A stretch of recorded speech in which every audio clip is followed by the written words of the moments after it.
तारीख 28 मार्च 2023।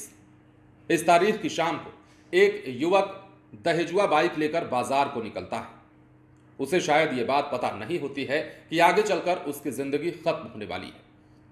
इसलिए नहीं कि उसने हेलमेट नहीं लिया हुआ था, इसलिए क्योंकि हेलमेट नहीं होने की वजह से उसे पुलिस गोली मारने वाली थी।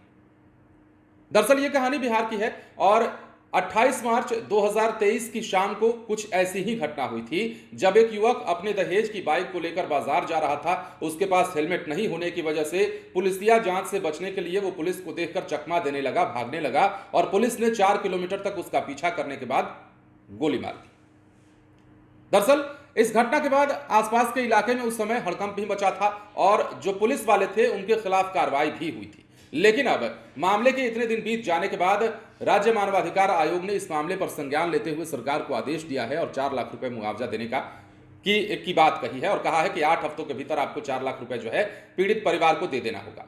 खैर, यह मुआवजा उसके लिए क्या ही होगा जिसके घर की जिंदगी खत्म हो गई, लेकिन अब संज्ञान लिया गया है। और यह मामला यदि हम आपको विस्तार से समझाएं तो 28 मार्च 2023 की शाम एक युवक, खबर नालंदा से जुड़ी है, यह भी जान लीजिए। नालंदा के तेल्हाड़ा थाना क्षेत्र कोरथू गांव निवासी रहने वाला सुधीर कुमार 28 मार्च 2023 की शाम जहानाबाद के बंधुगंज बाजार जा रहा था। उसी दौरान जहानाबाद के अनंतपुर गांव के पास पुलिस वाहन चेकिंग अभियान चल रही थी। जांच के दौरान हेलमेट नहीं पहनने पर बाइक सवार युवक को एएसआई 4 किलोमीटर तक पीछा करता है और फिर उसे गोली मार दी जाती है।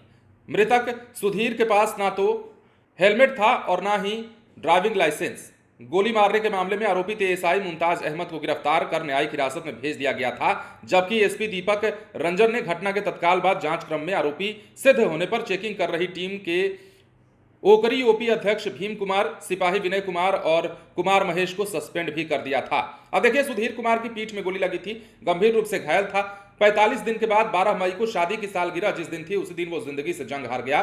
3 बहनों का इकलौता भाई था, ग्रेजुएशन पार्ट 2 में पढ़ता था। पिछले साल ही उसकी शादी हुई थी, जब उसके गोली लगी, उसकी मौत हुई, उसकी हम बात करें उसके हिसाब से।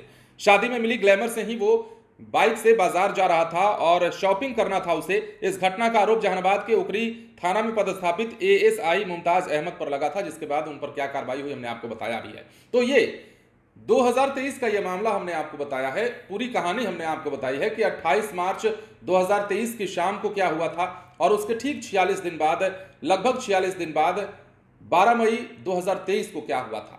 उस दिन, जिस दिन उसकी जान गई, उस दिन उसकी शादी की सालगिरह थी, मैरिज डे था और उसी दिन उसने दम तोड़ दिया। उसके परिवार वालों का क्या हाल था वो खैर उस दौरान की तस्वीर आपने देखी होगी। लेकिन अब मानवाधिकार आयोग ने संज्ञान लिया है और सरकार को 8 हफ्तों के भीतर 4 लाख रुपए मुआवजा राशि देने की बात कही है। अब देखना होगा ये मुआवजा राशि दी जाती है या नहीं और कितनी देर में दी जाती है। खैर, 4 लाख रुपए से वहां क्या होगा ये तो पता नहीं, लेकिन फिलहाल इस मामले में जो खबर थी हमने आपको बताना उचित समझा और सोचा कि आपको वो तारीख याद दिलाई जाए जिस तारीख को बिहार पुलिस का एक अमानवीय चेहरा सामने आया था। वैसे तो बिहार पुलिस की कई कहानियां मशहूर हैं, कई वायरल वीडियोस हैं और कई सारी बातें होती रहती हैं, लेकिन कई ऐसे कारनामे भी हैं जिन्हें जानने और सुनने के बाद वाकई में गुस्सा आता है, हैरानी होती है कि आखिर ऐसे कैसे नियमों की अनदेखी की जा सकती है, वो भी एक पुलिस कर्मी के द्वारा।